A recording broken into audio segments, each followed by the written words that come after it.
시청자 여러분 안녕하십니까? 점심시간 종합뉴스 뉴스에일 라이브 오늘 준비한 소식으로 힘차게 시작합니다. 대한민국 펜싱 남자 사브르 대표팀이 파리올림픽 단체전 결승에서 헝가리를 제압하고 올림픽 3회 연속 금메달을 차지했습니다. 배드민턴 혼합 복식은 오늘 준결승에서 은메달을 놓고 태극 전사들끼리 맞대결을 치릅니다. 국민의힘 서범수 신임 사무총장이 당직자들에게 일괄 사퇴를 통보한 가운데 거취 압박을 받는 정점식 정책위 의장은 침묵을 이어가고 있습니다. 한동훈 국민의힘 대표는 민심을 받들어 인선을 잘 진행하겠다고 밝혔습니다. 무인 세탁방에서 세탁은 하지 않고 밥을 차려 먹는 등 무인 세탁방 자리만 무단으로 이용하는 이들의 모습이 공개돼 비난을 사고 있습니다. 경찰이 서울 시청역 역주행 돌진 사고 원인에 대해서 차량 급발진이 아닌 운전자의 조작 미숙이라고 결론 내렸습니다. 경찰은 가해 운전자 차모 씨를 교통사고 처리 특례법상 치사 혐의로 검찰에 오늘 구속 송치했습니다. 저는 잠시 후에 다시 찾아오겠습니다.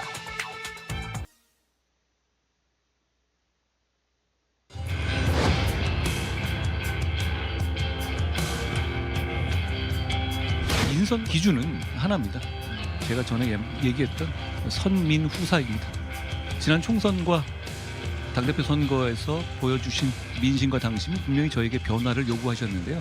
민심을 잘 받드는 진영을 잘 구축하도록 신중하고 차분하게 진행할 것이라는 말씀드립니다.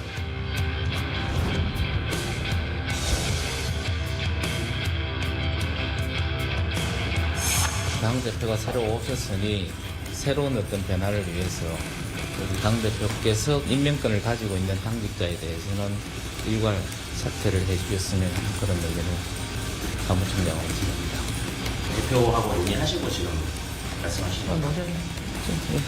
새로운 출발을 위해서 우리가 새롭게 좀 가는 모양새를 갖추는 게 안 맞겠느냐 그런 차원입니다.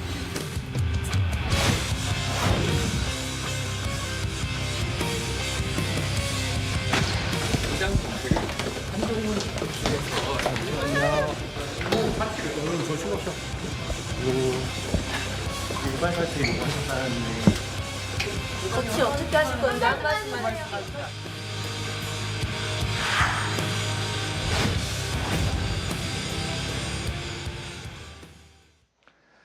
오늘 뉴스에일 라이브에 도움 말씀 주실 분들 소개하겠습니다. 윤기찬 국민의힘 법률위 부위원장, 강성필 민주당 국민소통위 부위원장, 그리고 송영훈 국민의힘 법률자문위원입니다. 안녕하십니까? 어서 오십시오. 안녕하세요.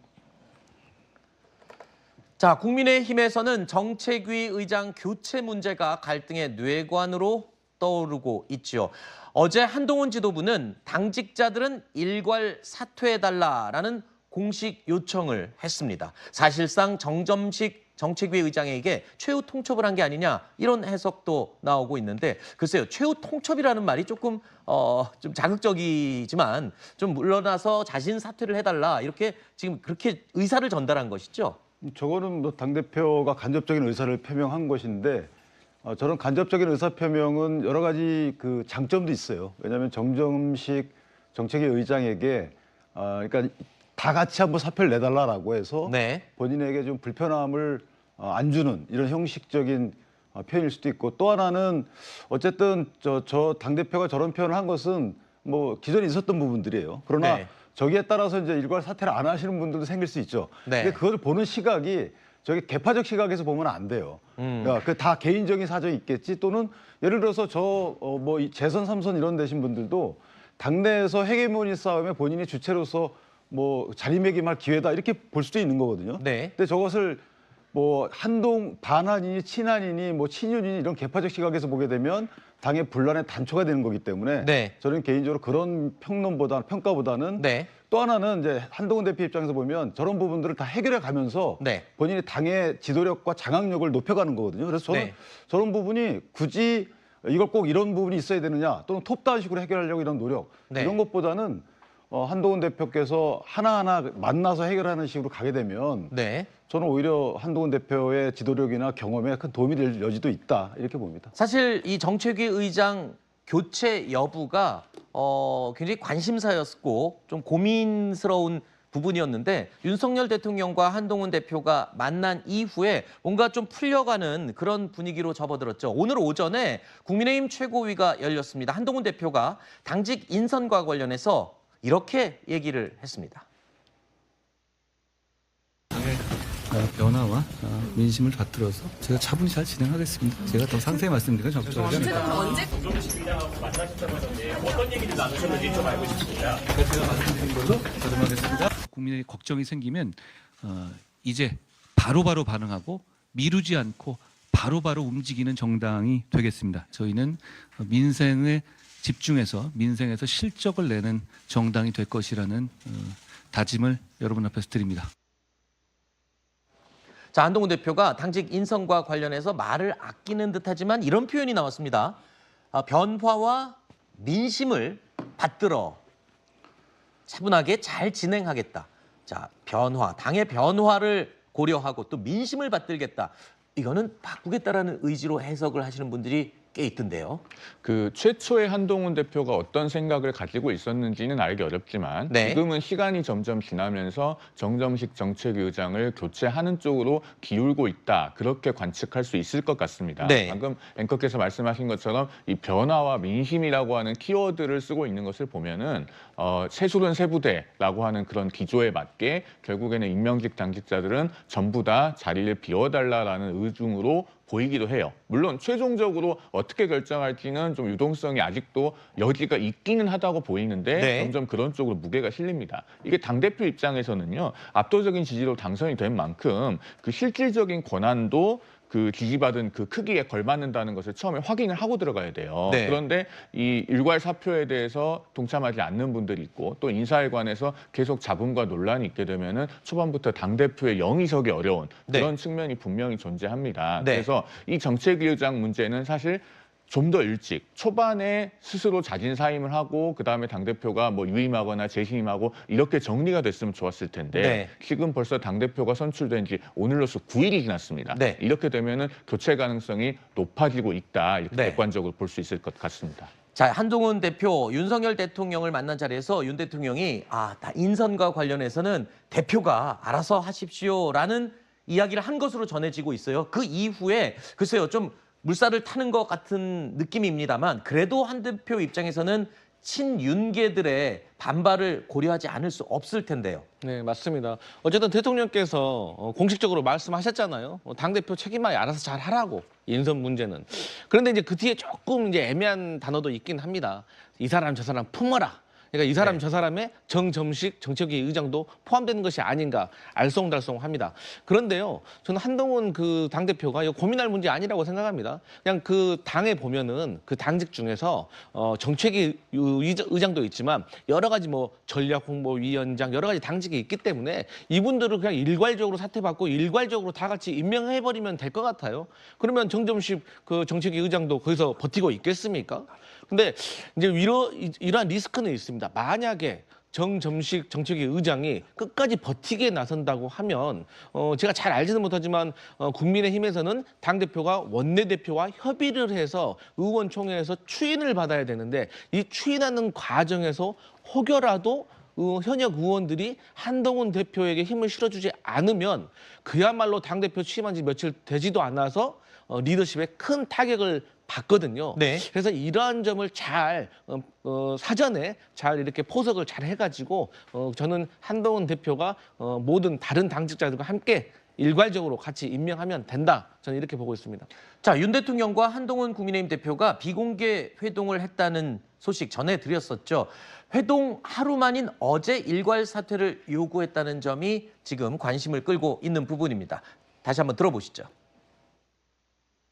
새로 지도부가 이제 들어섰고 당대표가 됐으니 당대표가 알아서 당무를 잘 하고 그 과정에서 대통령실과도 충분히 소통이 필요하다고 생각하는 부분은 소통을 해서 잘하면 되는 거지. 그거에 맞춰서 한동훈 대표도 잘해 보면 되는 겁니다. 대통령이 어제 말씀하셨잖아요. 당무는 알아서 잘해라. 자, 그런데 당무는 알아서 잘 해라라고 만났던 그 회동이 있었던 같은 날 오후에 다시 한번 윤 대통령과 한동훈 대표가 만났다는 겁니다. 오전에 대통령을 만난 자리에서는 글쎄요, 덕담이나 좋은 이야기들이 오갔고, 그리고 오후에 다시 만났다는 거는 뭔가 실무적인 얘기가 할 게 더 남아서 그랬을 가능성이 높다. 그게 바로 인선 문제가 아니겠냐라고 이야기들을 하고 있거든요. 그러니까 인선 문제에 대한 상의라기보다는요. 네. 제가 이제 드는 생각은 먼저 한동훈 대표가 이제 대통령에게 먼저 전화를 해서 만나자라는 제안을 했다는 거잖아요. 그렇죠. 그래서 만나가지고 여러 얘기를 했는데 일반적인 얘기들이 오갔던 것 같고 보도된 내용에 따르면 나머지 뭐 내밀한 얘기도 있을 수 있겠죠. 본인들이 과거에 어땠는지 이런 신뢰관계를 회복하는 취지의 내용도 있었을 거고 다만 인선과 관련된 내용은 없었을 것 같아요. 첫 만남에서는요. 이제 앞으로도 있지 않을 것 같고요. 제 그래요? 생각에는. 왜냐하면 인선에 대해서 얘기를 하게 되면 누누이 밖에서 평가할 때 당무 개입이라고 볼 거 아니겠습니까? 네, 그리고 네, 또 네. 하나는 대통령 입장에서 보면 곤란해요. 어떤 말씀을 하든지 간에. 네. 한동훈 대표가 당대표가 됐으니까 그건 알아서 해야 되는 문제고 네. 거기에 대한 평가나 책임도 알아서 지는 거예요. 이거를 지금 한동훈 대표가 대통령을 만나자고 한 이유는 아마 이런 걸 수도 있어요. 지금 한동훈 대표 입장에서 보면 정진석 정책위 의장을 면직시켜야 되는데 네. 사실 면직시킨 이후에 추경호 원내대표와 협의를 거쳐서 의원총회에서 추인을 받아야 되거든요. 네. 그러면 정진석이 아니고 정점식. 정점식. 예, 예. 추인을 받으려면 의원들을 개개별로 다 만나가지고 네. 설득을 해야 되는데 시간이 되게 오래 걸리잖아요. 그러니까 아마 개파적 시각에서 대통령에게 부탁을 하면 네. 톱다운식으로 이게 해결되지 않을까라는 생각을 갖고 있을 것 같아요. 그래서 아마 만나서 여러 가지 얘기를 했고 근데 대통령이 명시적인 말씀은 없었겠죠. 한동훈 대표에게 그냥 당신이 알아서 해라 이렇게 얘기를 했을 것 같고 그러니까 한동훈 대표 입장에서 보면 저녁 때 다시 뭐 정무수석이나 아니면 비서실장 만나서 조금 더 구체적인 얘기를 나는 교체하고 싶다. 네. 그런 의사를 전달하면 교체하고 싶다. 그래서 어떻게 해달라는 거냐? 그건 뻔한 거 아니겠습니까? 그러면은 의원총회에서 이게 무난하게 통과되도록 협조를 구하는 그 의사가 포함된 거겠죠. 네. 아마 이런 취지의 구체적인 본인의 의사를 전달하는 거였을 것 같고 네. 인사에 대해서 상의하는 자리는 아니었을 것 같다. 네. 저는 그렇게 생각합니다. 30일 날 윤 대통령과 한동훈 대표가 이 첫 회동을 했고요. 비밀리에 회동을 했고 그다음에 같은 날 저녁에 정진석 비서실장을 다시 만난 겁니다. 대통령실과 접촉을 한 부분입니다. 제가 이 부분 바로 잡습니다. 자, 그리고 사실상 최후 통첩을 받아든 정점식 정책위 의장은 그럼 어떤 생각일까요? 오늘 총회에 나와서도 공개적인 발언을 하지 않고 굉장히 침묵을 지켰다고 하거든요. 일단 오늘 아침 모습 먼저 보여드리겠습니다. 다음 넘기겠습니다. 발언하지 않겠습니다. 아니 뭐 특별히 정책에 관해서 말씀드릴 게 없어서 발언 안 한 것 뿐이고 오유 좀 갑시다. 그 부분에 대해서 답변드리지 않겠습니다. 결단이 임박한 걸로 이해를 하면 될까요? 윤석열 대통령이 한동훈 대표한테 당대표가 알아서 하라라고 얘기한 건 어떤 의미가 있다고 생각하세요? 자, 이제 그만합시다. 자, 이쯤 되면은 이 자진 사퇴 쪽으로 분위기는 굉장히 많이 흐르고 있는 것 같은데 침묵을 지키는 의미는 뭘까요? 일단은 친윤계에서 정책위 의장 자리를 내놓을 생각이 없는 것 같습니다. 사실 상식적으로 보면 신임 당대표가 오면 임명직 당직자는 일괄 사퇴를 내고 신임 당대표가 새로운 인선을 하는 게 맞습니다. 그런데 이게 뭔가 친윤계와 한동훈 대표 간의 삿바싸움, 기싸움 형식으로 흘러가고 있거든요. 그렇다면 친윤계에서 양보할 수도 있겠지만 한동훈 대표도 한두 달 후에 뭔가 좀 조율을 하고 서로 간의 신뢰를 쌓은 후에 정책위 의장 자리를 새로 뭔가 설득을 해서 임명해도 되는데 지금은 거의 치킨 게임, 그냥 두 열차가 부딪히는 그런 모습입니다. 그래서 서로 간의 갈등이 커지고 있는 상황이라고 보시면 됩니다. 네.